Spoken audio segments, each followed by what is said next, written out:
참 많이 있습니다. 그렇다면 한 가지 단서로 다른 성경의 이야기들을 풀어가며 그리고 이해하려고 노력해야 하는데 우리는 그렇게 하지 않죠. 제가 볼 때 사람들이 살아가면서 가장 빨리 포기하는 것 중에 하나가 성경이라고 생각해요. 그렇죠? 다른 것들은 토익, 토플 이런 것들은 그래도 몇 년간 근근히 붙잡고 살아가요. 예. 그런데 이 성경은 정말로 가장 빨리 포기해버려요. 좀 읽다가 힘들어. 그러면 가장 먼저 덮어버리는 게 성경이에요. 여러분들이 성경 생각하면 참 두껍잖아요. 예. 그런데 우리 솔직하게 한번 이야기해 봅시다. 여러분들이 좋아하는 소설책 그거 몇 권 합친 것보다는 얇아요. 근데 그거는 다 읽으면서도 성경은 너무 두꺼워서 못 읽겠다라는 거예요. 특별히 여러분들이 그 유명한 책 있지 않습니까? 시오노 나나미의 로마인 이야기. 그 책은 전집이 제가 알기로는 12권인가 되고 시리즈로 묶으면 이만큼 돼요. 예.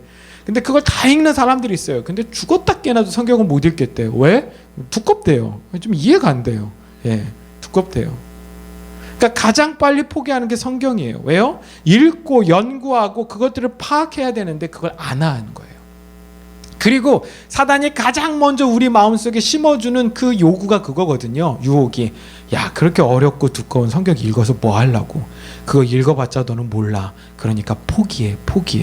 그럼 우리 때는 너무나도 쉽게 yes 라고 대답하고 성경을 덮어서 구석에 처박아 놓는 거죠. 그러나 우리는 포기하지 말고 읽고 연구해야 될 줄로 믿습니다.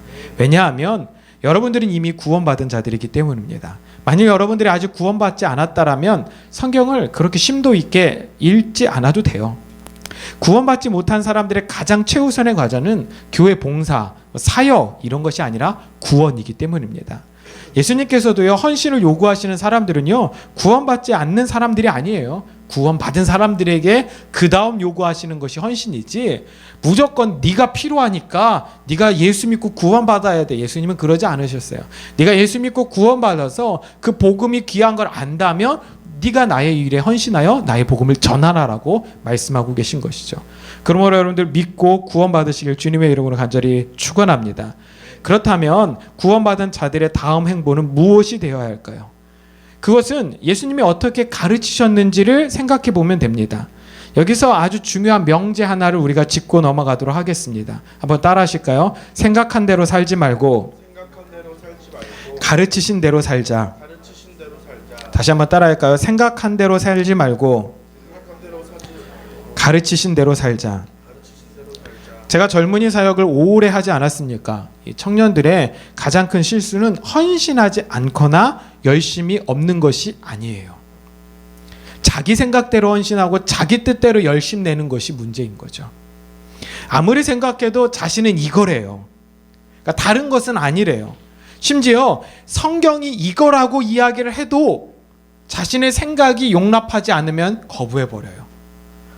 그러니까 제가 볼 때는 그건 믿음이 아니라고 생각해요. 그건 그냥 동의일 뿐이에요. 내가 동의하기 때문에 교회도 있고 하나님도 인정하고 성경도 인정하는 것이지, 만일 동의하지 못하면 하나님이고 성경이고 교회고 모두 다 부정해버린다라는 거예요. 이건 진짜 어리석은 거예요. 그러므로 여러분들 생각한 대로 헌신하고 생각한 대로 살고 생각한 대로 믿는다고 착각하지 마시고 성경이 여러분들 가운데 가르친 대로 살아가실 수 있길 주님의 이름으로 간절히 바랍니다. 우리가 성경을 볼 때도 그래요. 많은 사람들이, 특별히 젊은이들이 이 가치관 그리고 많은 배움이 있다라고 생각해서 성경을 읽어도 야, 이거는 하나님의 말씀이네 이렇게 이야기해요. 그러나 또 읽다가 자기가 도저히 받아들이기 어려운, 자신의 지성과 경험을 통하여 받아들이기 어려운 부분이 딱 등장하면 이건 좀 아무래도 하나님이 실수하신 것 같지? 라고 생각하며 거부해버린다고요. 이게요, 생각한 대로 믿는 거예요.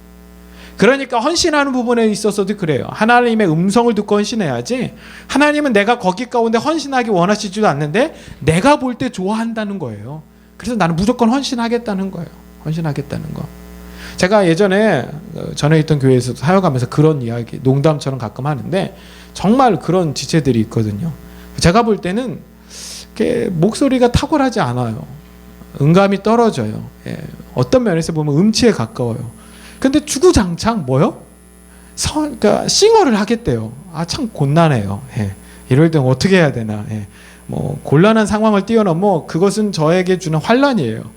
제가 정말로 이렇게 목회자로서 너는 안 돼라고 이야기하면 얼마나 상처가 되겠어요. 예.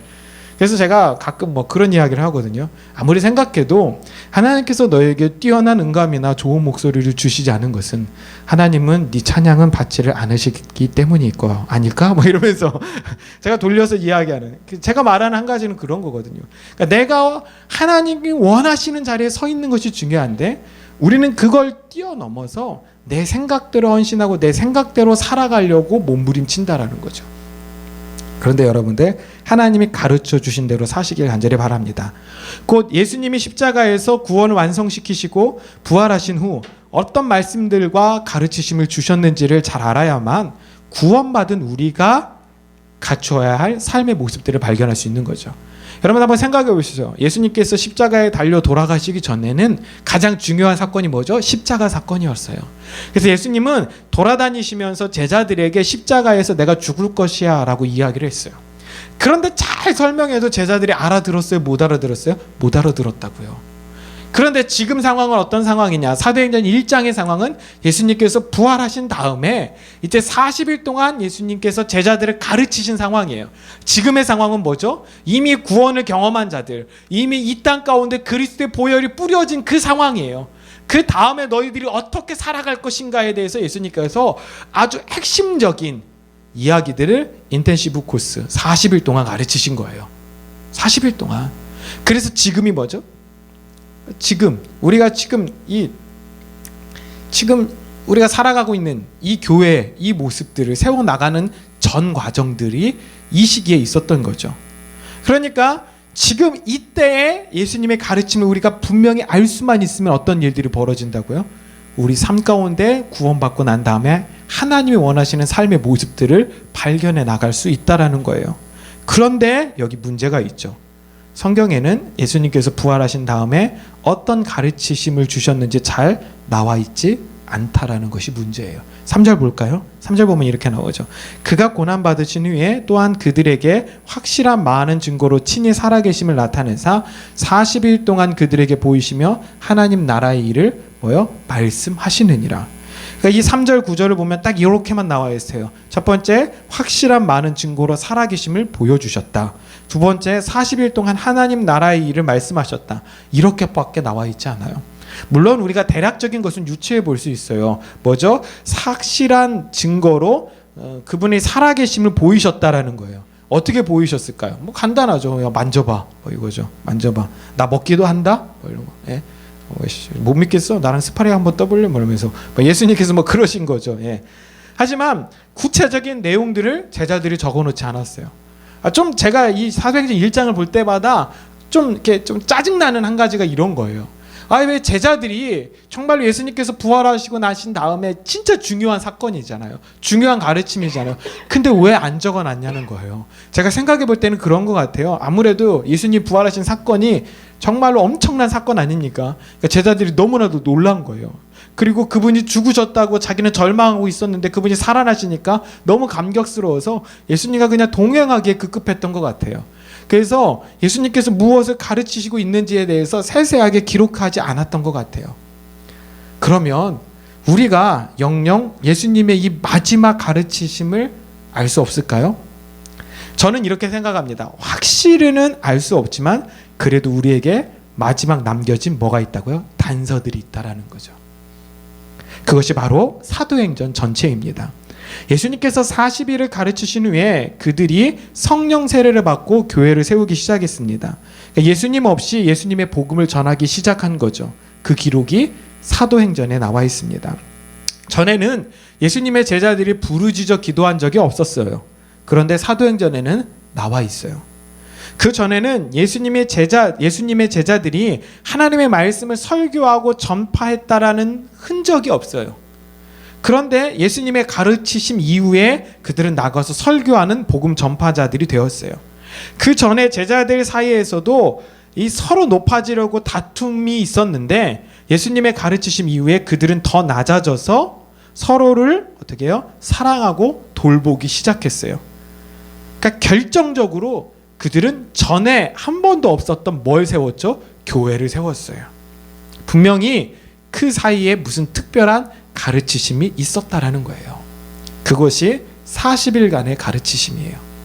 그러므로 오늘 여러분들과 저는 이 사도행전을 쭉 보면서 과연 예수님께서 이 40일 동안 무엇을 가르치셨는지, 그것이 어떻게 나타난다고요? 제자들의 삶의 변화를 통하여 나타난다는 거죠. 그것들을 통하여 예수님의 가르치심을 한 가지 한 가지 우리가 발견해내길 간절히 소망합니다. 아멘. 그리고 그걸 내 삶에 뭐 하자고요? 적용하자고요. 그러면 나도 예수님께서 원하셨던 그 마지막 40일간의 가르치심대로 살아가는 아주 멋진 인생이 될 줄로 믿습니다. 분명한 한 가지는 이 40일간의 가르침이 제자들의 인생을 송두리째 바꿔놓은 것입니다. 결국 우리는 예수님의 40일간의 가르침의 내용을 제자들의 삶이 바뀌어진 것을 바탕으로 하나하나 발견해 나아가 우리의 모습도 바뀌어질 뿐만 아니라 이 교회의 모습도 초대교회의 모습으로 바뀌어 가기를 간절히 소망합니다.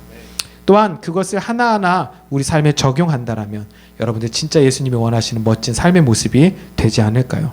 그러나요, 이거 결코 쉬운 여정은 되지 않을 것입니다. 어떤 분들은 이 여정 중에 마음이 어려워지는 분들도 계실 거예요. 왜냐하면 정말로 성경이 여러분들 가운데 제시하는 삶의 기준, 가치들이 좀 높기 때문인 거예요. 과연 내가 그렇게 살아갈 수 있을까라는 의문이 들어서 포기하고 싶은 마음이 들 수도 있고요. 또 계속적으로 말씀은 들어요. 그런데 변화되어지지 않는 나의 삶 때문에, 변화되어지지 않는 삶 때문에 고민하는 분들도 계실 것입니다. 하지만 걱정하거나 포기하지 마십시오. 이 사도행전에 나타난 제자들의 삶 역시 쉽게 바뀌어지지는 않은 것을 볼 수 있습니다. 물론 그들의 가치관, 사고는 성령 세례를 받고 180도 바뀌고 변하지만 그들의 전통이나 습관들이 그들의 삶을 끊임없이 괴롭혔습니다. 여러분들도 마찬가지예요. 여러분들이 주를 위해서 살아간다고 할 때 여러분들의 가치관, 사고는 바뀌어요. 한순간에 180도가 바뀌어요. 그러나 여러분들이 그 전에 지금껏 살아왔던 여러분의 습관과 전통은 남아있어요. 그래서 그것들 때문에 죄를 범하고 때로는 넘어지기도 하는 거예요.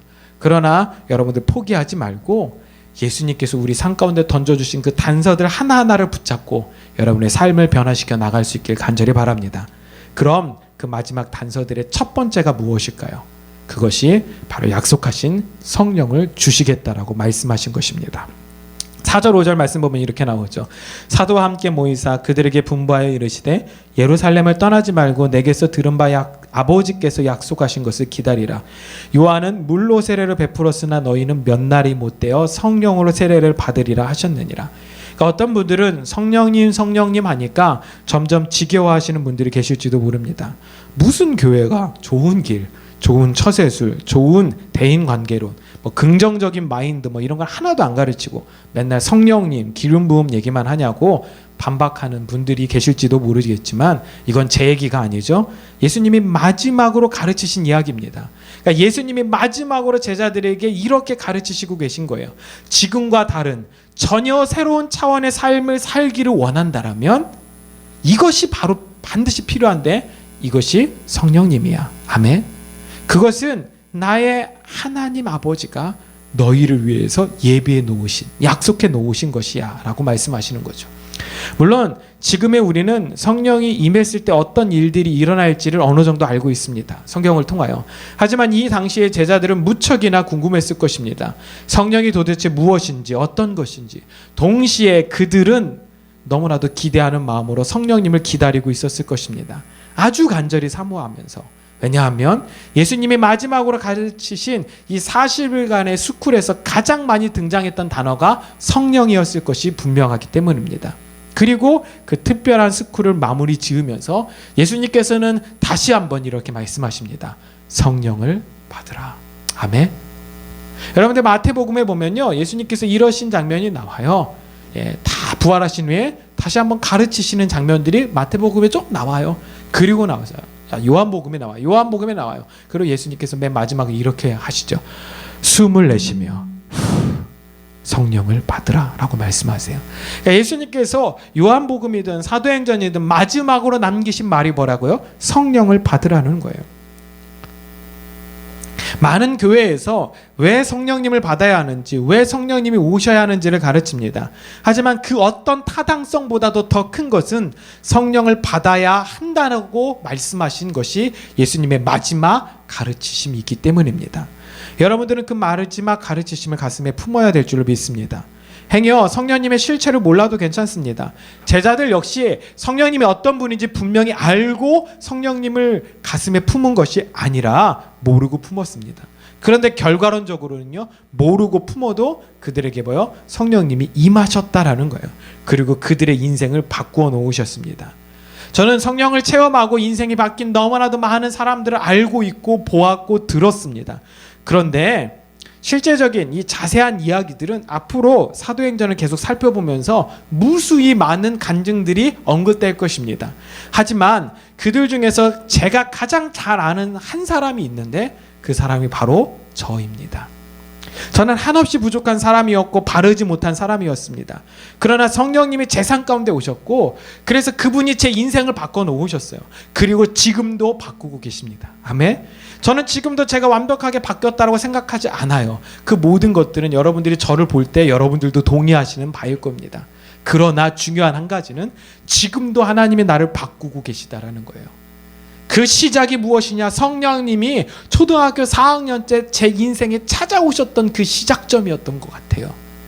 그러니까 어떻게 초등학교 4학년짜리 가운데 성령님이 임하셨을까? 그것은 제가 대단했기 때문이 아니라 제가 그만큼 못났고 못됐기 때문이에요. 그대로 놔뒀으면 제가 틀림없이 안 좋은 길로 갈 것이 분명했기 때문에 하나님께서는 아무것도 모르는 초등학교 4학년짜리 가운데 찾아오셔서 성령으로 기름 붓고 제 인생을 묶어 놓으셨어요. 그럼에도 불구하고 저는 사춘기 때부터 수없이 많이 그걸 끊고 도주했었죠. 그럴 때마다 하나님께서는 저를 친절하게 잡으셔서 또다시 묶으시고 잡으셔서 또다시 묶으셨어요. 적어도 제 인생이 엄청난 변화가 일어나지 않았어도 적어도 이제는 그 끈을 끊고 도망가고 싶은 생각은 없어요. 하나님 안이 좋다라는 것을 깨달았기 때문인 것입니다. 아멘. 저는 여러분들도 그렇게 되길 주님의 이름으로 간절히 축원합니다. 성령님이 오시면 여러분의 인생이 바뀌어요. 왜요? 예수님께서 그렇기 때문에 여러분들에게 권면하신 거예요. 뭐 하라고요? 성령을 받으라. 성령을 받으라. 성령을 받으라. 여러분들 성령을 받을 수 있기를 주님의 이름으로 간절히 바랍니다. 그러면요, 어떻게 받을까요? 4절 말씀 보면 이렇게 나오죠. 사도와 함께 모이사 그들에게 분부하여 이르시되 예루살렘을 떠나지 말고 내게서 들은 바 아버지께서 약속하신 것을 뭐 하라고요? 기다리라. 아버지께서 약속하신 것을 기다리라라는 거예요. 예. 아버지께서 약속하신 것을. 이 4절에서 예수님은 두 가지를 말씀하십니다. 예. 떠나지 말라, 그리고 기다리라. 한번 이야기합시다. 떠나지 말라, 기다리라.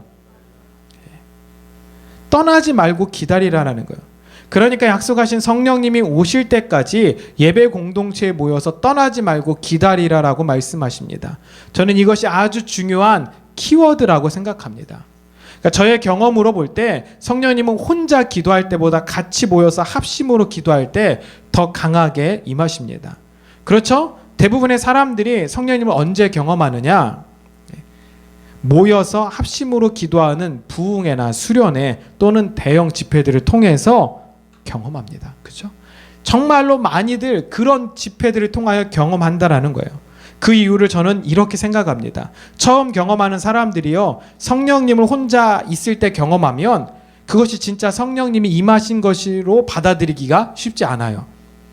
왜냐하면 전혀 새로운 경험일 뿐 아니라 성령님 임하실 때 때로는 한없는 눈물이 흘리기도 하고요, 또는 미친 듯이 웃기도 하고요, 예. 또는 막 대굴대굴 구르기도 해요. 예. 또 방언을 말하기도 하고 예언을 말하기도 해요. 이런 현상들이 혼자 있을 때 나타나면 사람들은 틀림없이 이 자신이 미쳤다라고 생각하며 성령님을 거부할 것이 분명합니다. 그렇죠? 여러분 한번 생각해 보세요. 나 혼자 막 기도하는데 갑자기 성령님이 임해요. 근데 막 혼자 울어요. 내가 왜 울지 하는데도 막 눈물이 멈추지가 않아요. 또 그러다가 또 갑자기 막 기뻐가지고 막 웃어요. 막 깔깔깔깔 대고 웃어요. 여러분들 그거 이렇게 누군가가 딱 지켜보고 의사 선생님이 지켜보면 틀림없이 바로 어떻게 해요? 정신병원에 모시고 가요. 예. 정신병원은 주로 하얀색 건물이죠. 예. 그래서 하얀색 병원에다 여러분들을 집어넣을 거예요. 그런데 한번 생각해 보세요. 같이 모여서, 예, 나한테만 나타나는 현상이 아니라 같이 나타나요. 그래서 처음에 막 이상해. 그래서 뭐지 하고 봤더니 막 다 울고 있어. 아, 그런 거구나. 예, 막 다 웃고 있어. 막 그런 거구나라는 생각이 드는 거죠. 여러분들 일단 미쳐도요, 같이 미치면 좀 괜찮아요. 그렇죠? 예. 다 미쳤는데 나 혼자 정상이면 누가 미친 거죠? 정상이 미친 거죠. 마찬가지예요. 공동체에서 우리가 같이 기도할 때, 성령이 임할 때, 그런 현상들이 나타날 때 우리로 하여금 아, 이것이 성령님이구나, 내가 비정상이 아니라 지금 자연스러운 현상을 경험하고 있는 과정이구나라고 생각하게 된다라는 거죠. 그래서 제가 볼 땐 예수님께서 이렇게 말씀하셨던 것 같아요. 뭐 하라고요? 모여라, 모여라. 그리고 뭐 하라고요? 웨이팅, 기다리라라는 거예요. 기다리라라고. 저 역시 여러분들에게 강력히 말씀드립니다. 아침 큐티 모임인 모닝 필업과 저녁 기도에 시간이 되면 꼭 나오십시오. 우리가 같이 모여 기도하기 시작하면요, 성령님이 임하십니다. 아멘. 아침마다 성령님께서 임하시는 아주 놀라운 은혜들이 있어요. 여담이지만요, 제가 이 구절을 읽으면서 모닝 필업 가운데 나타나는 한 가지 현상을 분석했습니다. 이 모닝 필업을 하면서 다 좋아요. 아침에 말씀도 묵상하고 기도도 하고 같이 아침도 먹고 다 좋은데 딱 한 가지 부작용이 나타나는데, 그것은 모닝 필업에 참여한 사람들이 모닝 필업이 끝나고 아침을 같이 나눈 후 학교 가기 싫어지고 출근하기 싫어하는 현상들이 나타난다는 거죠. 예. 왜 이런 현상이 나타날까 했는데 그 해답이 여기 있습니다. 떠나기 싫은 거예요. 말씀대로. 예. 같이 모여있으면 뭐예요? 떠나시기 싫은 거예요. 떠나기 싫은 거. 그래가지고 저희가 그전에는, 그러니까 지난주는요, 뭐 했냐면 아침에 보드게임도 했어요. 하도들 안 가가지고 예. 얘기할 것도 더 이상 없고. 그런데 제가 오늘 이 말씀 묵상하면서 든 생각이, 아, 보드게임도 좋지만 뭐 해야 돼요? 성령을 못 받아서 못 떠나는구나. 그래서 뭐 해야, 더 열심히 기도해야겠다, 이런 생각. 그러니까 교회 공동체에 와서 떠나기 싫은 것이 뭐예요? 정상이라는 거예요. 정상. 예. 비정상이 아니라. 그럼에도 불구하고 우리는 떠나야 돼요. 왜요? 삶의 터전, 우리가 변화시켜야 되는 삶의 터전이 세상이기 때문인 것이죠. 사랑하는 지체 여러분들, 맨날 성령님이 오시기를 막연히만 바라지 마시고 기도 모임에 참석하십시오. 그리고 성령님이 임하실 때까지 기도하십시오. 그때 강력한 성령의 기름 부음이 여러분들에게 나타나고 경험되게 될 줄로 믿습니다. 마지막으로 한 가지 더 살펴보기를 원하는 것은, 예수님께서 마지막 유언과 같은 말씀으로 성령에 대해서 말씀하셨다는 것이 무엇을 뜻하는 것입니까? 그것은 그 무엇보다도 성령을 받는 것이 우선이라는 거예요. 따라합시다. 성령을 받는 것이 최우선의 과제입니다. 우리가 좀 전에도 이야기를 나누었듯이 많은 사람들이 성령님의 필요성을 느끼기는 합니다. 하지만 그들의 생각은 성령님이 반드시 필요하고 그것이 교회의 시작이라는 생각보다는 교회 내에 필요한 많은 요소들 중에 하나라고 여긴다는 것입니다. 오늘 제자들도 묻지 않습니까? 6절 보면 그들이 모였을 때 예수께 여쭈어 이르되 주께서 이스라엘 나라를 회복하심이 이때니까 하니. 그러니까 무슨 얘기냐면, 예수님께서는 성령님에 대해서 막 강조하고 이야기하고 있는데 예수님의 제자들은 딴 데 마음이 있어요. 예수님께서 이제 부활하셨으니까, 죽음까지 이기고 부활하셨으니까 정말로 이스라엘의 주권을 회복하는 것, 그러니까 당신이 이제 왕으로 되어서 당신이 이 나라를 통치하는 것이 이제 언제입니까? 라고 묻는 거죠. 그러니까 예수님께서 이렇게 말씀하십니다. 7절 이르시되 때와 시기는 아버지께서 자기 권한에 두셨으니 너희 알 바 아니오. 그러니까 그런 쓸데없는 것들 너희들 생각하거나 알려고 하지 말고 알 필요 없어 라고 이야기하죠. 그러면서 예수님께서 8절에서 이렇게 이야기하시죠. 오직 성령이 너희에게 임하시면. 그러니까 그런 쓸데없는 것들 생각하지 말고 가장 최우선의 과제 뭐요? 성령님을 받는데 뭐 하라고요? 집중하라는 거예요. 성령이 먼저라는 거예요. 그래야 너희들이 내 증인이 돼서 세상을 바꾸든지 뭐 하든지 할 거 아니야. 왜 자꾸 성령은 안 받고 딴 거에만 집중해라고 이야기를 하는 거죠. 여러분들 9절, 10절, 11절부터 볼까요? 이 말씀을 마치고 그들 가운데 예수님께서 구름 사이로 올라가시죠. 올라가실 때 제자들이 자세히 하늘을 쳐다보고 있는데 그때 천사들이 나타나요. 11절 말씀이 재밌어요. 이르되 갈릴리 사람들아 어찌하여 서서 하늘을 쳐다보느냐. 그러니까 요즘 우리 편으로 말하면 이런 거죠. 니네 왜? 뭔 일 났어? 왜 자꾸 쳐다봐, 이거죠. 너희 가운데 하늘로 올려주신 이 예수는 하늘로 올라가심을 본 그대로 오시리라 하였느니라. 그러니까 무슨 얘기냐면 천사들이 이런 이야기를 하고 있는 거예요. 예수님 그 하늘로 올라가신 대로 그대로 와. 그 예수님께서 약속하셨잖아. 그러니까 그런 거 정말 신경 쓰지 말고, 그런 거 뭐 천국이 있어 없어 그런 거 신경 쓰지 말라니까요. 있다고요. 아멘. 예, 있어요. 이 세상에 끝이 있어 없어 막 그거 가지고 신학자들과도 따져요. 그걸 왜 따져요? 성경에 있다고 했는데. 믿으시죠? 아멘? 그럼 우리 그냥 믿는 거예요. 그럼 우린 뭐 하라고요? 예수님이 하신 말씀, 성령 받으라. 성령 받으라. 천사들이 말하잖아요. 니네 성령 받는데 집중해라고 이야기하잖아요. 니네 그러지 말고 빨리 가서 뭐 하라고요? 기도하라라는 거예요. 모여서. 그리고 성령님을 기다리라라고 이야기를 하고 있는 것입니다. 그것이 그 순간 예수님의 제자들이 해야 하는 가장 중요한 일이었습니다. 사랑하는 지체 여러분, 지금 여러분들이 해야 하는 가장 중요하고 우선되는 일이 무엇인지 아십니까? 하나님 앞에 엎드려 성령님을 기다리는 것입니다. 기다리는 거예요. 나는 바빠서 안 돼. 여러분들 바쁜 것을 가지고 여러분들이 하나님 앞에 엎드리지 못하면, 그리고 그것을 어떤 여러분들 안에 합당한 이유로 생각하면요, 사탄은 여러분들을 평생 바쁘게 만들어요. 그래야 성령의 임재를 경험하지 못하는 거죠. 나는 남자친구 여자친구를 만나야 되기 때문에 여러분들 평생 그것 때문에 매달리게 만든다니까요. 난 취업을 준비해야 되기 때문에, 이거 좀 저주 같은 이야기지만 평생 취업 목회자로 살려긴 하는데, 예. 그래야 그 취업에 목숨 걸어서 하나님 앞에 엎드리지 못하도록 만드는 거기 때문이에요. 사단이 그렇게 만든다니까요. 맨날 바쁘면 좋을 것 같죠? 요만큼도 쉬지 못하게 만들어버려요. 안 좋아요. 여러분들 지금 시간을 드리고, 지금 이성의 문제를 잠시 내려놓고, 지금 취업의 문제를 내려놓고, 스펙의 문제를 내려놓고 하나님 앞에 나와서 엎드려요. 그럼 하나님께서 여러분들에게 지혜를 주셔서 하나님의 뜻대로 살아가는 여러분의 인생을 축복해 주실 줄로 믿습니다. 그것이 핵심인 거예요. 그럼 여러분들이 이런 생각할 거예요. 진짜 그러면 얼마나 엎드려서 기다려야 돼? 도대체 여러분들 100일? 200일? 1년? 2년이요? 아니에요. 따라합시다. 딱 10일. 에? 뭐야? 딱 10일이라니까요. 성경 볼까요? 예수님이 부활하신 후에 40일을 제자들을 가르치셨어요. 그렇죠? 40일을 가르치시고 하늘로 올라가셨어요. 그리고 성령님이 언제 이 땅 가운데 임하셨는지 아십니까? 오순절 날이에요. 이 오순절 날은 뭐냐면 예수님이 부활하시고 나서 50일이 되던 날이에요. 그러니까 예수님이 부활하시고 나서 50일이 되던 날에 성령이 임했어요. 그런데 예수님께서 며칠 가르치셨다고요? 40일을 가르치셨어요. 그러니까 제자들이 실제적으로 기도한 날은 많아야 열흘. 근데 한번 생각해 보세요. 많아야 열흘인데 예수님이 올라가시는 거 보고 이제 다시 예루살렘으로 내려갔을 거 아니에요? 이제 마가의 다락방을 또 정해야 될 거 아니에요? 그 장소 정하고 이러다 보고 순번 짤 거 아니에요? 누가 몇 시부터 몇 시까지는 누가 기도회 인도해 이러면서 이런 거 하다 보면 실제적으로 제가 볼 때 10일도 채 안 됐을 거예요. 그런데 그 10일을 기다리고 기도했더니 성령님이 그들 가운데 임하셨다라는 거예요. 할렐루야. 예. 어떤 사람들이 이럴 거예요. 목사님, 제가 지금 몇 년을 믿어도 성령님이 안 임하시던데요. 10일 만에 임하신다고요? 그건요, 여러분들이 몇 년을 믿었어도요, 10일을 목숨 걸고 하나님께 부르짖어 기도해 본 적이 없기 때문인 거예요. 10일.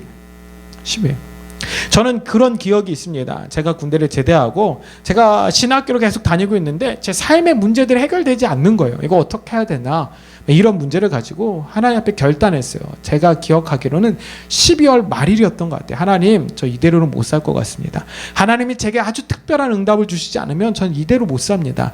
그리고 작정하고 저희 부모님께 편지를 썼어요. 저는 기도원에 올라갑니다. 예. 제가 응답받지 않으면, 제가 하나님을 만나지 않으면 안 내려올 것입니다.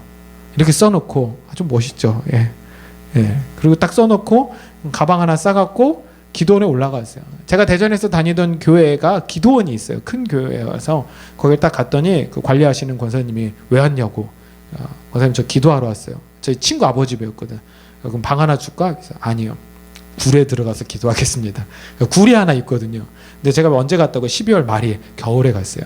그래서 제가 챙겨갔던 한 가지가 전기장판이었어요. 예. 전기장판 하나 펴놓고 그 굴에서 내가 목숨 걸고 기도하겠다. 권사님 물어보시더라고요. 식사는 어떻게 할래? 금식하겠습니다. 권사님이 너 그러다가 죽어. 그래서 혹시 죽었는지 가끔 와서 들여다보긴 하시라고. 예? 그리고 나서 딱 갔는데 전기장판을 켜놓고 딱 3시간 만에 놀라운 일이 벌어졌어요. 전기장판이 고장났어요. 고장났어요. 그래서 제가 생각했죠. 아, 하나님이 저런 나를 진짜 극한으로 몰아가시는구나. 이제 오기가 생겨가지고요. 전기장판도 없고 그냥 거기서 7시간씩 기도했어요. 시계도 놓고 들어갔거든요. 그러니까 기도하다가 나와보면 7시간이 지났고 기도하다 나와보면 7시간이 지났어요. 물 한 잔 마시고 또 들어가고. 그러니까 저 놀라운 경험이더라고요. 동굴 속에 들어가서 막 기도하다 나와보면요. 해가 떠 있어요. 막 동굴 속에서 막 기도하다 나와보면요. 밤이 되어 있어요. 막 이런 것들을 경험하는 거죠. 예. 그런데요. 그렇게 기도했더니 3일 만에 하나님이 응답하시더라고요. 아멘? 3일만 기도해도 하나님 응답하신다니까요. 하나님께서 야 빨리 내려가. 아 됐어. 아 빨리 내려가. 제 인생에 찾아오셔서 말씀하시더라고요. 그래가지고 제가 나와보니까 그게 새벽이었어요. 새벽. 그래가지고 그 새벽에 거기 그 기도원에서부터요. 버스를 탈 수 있는 데까지 1시간을 걸어가야 돼요. 1시간을 정말 뛰어갔어요. 그리고 첫 차를 타고 나와보니까 집에 나와보니까 그날이 주일이더라고요. 주일인지도 몰랐어요. 그러니까 제가 주일학교 아이들을 가르치고 있었는데 정말로 제가 주일학교 아이들을 내팽개치고 산에 가서 기도하고 있으니까 하나님이 답답하셨나 주일 새벽에 저를 찾아오신 거예요. 그리고 말씀해 주시고 내려가. 그래가지고 집에 가서 씻고 바로 교회 가서 봉사했던 기억이 나요. 여러분들 제대로 10일 때로는 제대로 3일. 여러분들 그렇잖아요. 수련회 가보세요. 대형 집회 가보세요. 3일만 기도해도 하나님이 응답하시잖아요. 아멘? 그러니까 여러분들이 그런 것들을 하지 않기 때문에 여러분 일상에서 하나님 앞에 그렇게 부르짖지 않기 때문에 여러분들이 하나님을 경험하지 못하고 성령의 기름 부으심을 받지 못할 뿐이에요. 저희 교회는 그걸 여러분들에게 제공하고 있잖아요. 제공하고 있잖아요. 예. 금요일 날 뭐 기도회를 어떻게 인도할까 막 그런 생각하다가 그냥 요즘요 여기 이렇게 불 하나 켜놓고요, 불 하나 켜놓고 음악 틀어놓고 그냥 알아서 기도하라라고 해요. 제가 지난 금요일이었죠. 엊그제 기도하는데 우리 네다섯 명 모였거든요. 네다섯 명 모여서 그냥 흩어져서 그냥 알아서 기도하는데 얼마나 뜨겁게 각자들 기도하고 성령님을 경험하고 만나는지 저희가 한 1시간 30분 이상은 기도한 것 같아요. 예. 1시간 30분. 제가 기도회를 직접 인도하면 1시간 30분을 못해요. 왜냐면요 기도회는요 누군가가 인도한 사람이 끝내야 되잖아요. 기도회를 1시간 이상 인도해 보세요. 죽어요. 그래가지고 제가 1시간 이상 기도회를 못해요. 근데 각자 기도하라고 시키니까 알아서 1시간 30분 이상씩 기도하다가 가더라고요. 그런 시간들을 여러분들에게 제공해 드려요. 매일 저녁에 오세요. 항상 기도하는 교회예요. 와서 뭐 하라고요? 모여서 기다리며 성령님을 받으라고요. 할렐루야. 그것이 최우선의 과제라고요. 그것이 마지막 단서의 첫 번째 열쇠가 된다라고요. 그것이 해결되어야 그 다음 단계로 우리가 나아갈 수 있는데 많은 사람들이 그것은 해결하지 않고 다른 것들 가운데 집중해요. 내가 어떻게 주를 위하여 살 것인가? 내가 어떻게 주를 위하여 봉사할 것인가? 하나님께서 답답하셔서 말씀하세요. 아니야. 그것이 아니라 가장 먼저 성령을 경험해야 돼. 아멘? 성령을 받아야 돼. 성령님이 다 가르쳐 주셔. 성령님이 다 말씀해 주셔라고 이야기를 해주는 거죠. 여러분들 방언에 대한 이야기들도 많이들 궁금하실 거예요. 저희 교회 기도하다 보면 거침없이 방언들을 하기 때문이죠. 이상한 단어들을 쓰죠. 예. 어떤 책을 보니까요, 좀 이 방언에 대해서 아주 폄하하는 글이 하나 있더라고요. 아프리카 말로 기도한다고. 근데 그것이 아프리카 말이든 어떤 나라 말이든 어떻습니까? 그죠? 아프리카어를 배우지 않은 사람이 아프리카어를 하는 게 대단한 거죠. 그렇죠? 여러분들 아프리카어를 전혀 못 배운 사람이 아프리카어로 기도한다고 생각해 보십시오. 그게 기적 아닙니까? 하나님이 일하시는 거죠. 일하시는 거. 여러분들 저도 평생을 궁금했었어요. 그러니까 제가 말하는 방언이 과연 천사, 하늘의 언어일까 아니면 정말 이 지구상의 또 다른 언어일 것인가. 근데 작년에 외대 스페인어과를 다니는 한 지체가 저에게 이렇게 써준 게 있어요. 그게 뭐냐면 제 방언이 어느 날 스페인어로 나오더래요. 놀라더라고요. 진짜? 그래서 막 이렇게 단어를 막 분석해줘서 저에게 보여주더라고요. 그게 뭐냐면 제가 이렇게 기도했다는 거예요. 하나님, 그러니까 당신이 일하고 계십니다. 계속. 그날 제가 이렇게 막 계속 방언으로 기도했던 그 기도가 다 스페인어더래요. 자기도 깜짝 놀랐다고. 저 그 얘기를 듣고 저는 깜짝 놀랐어요. 뭐 진짜?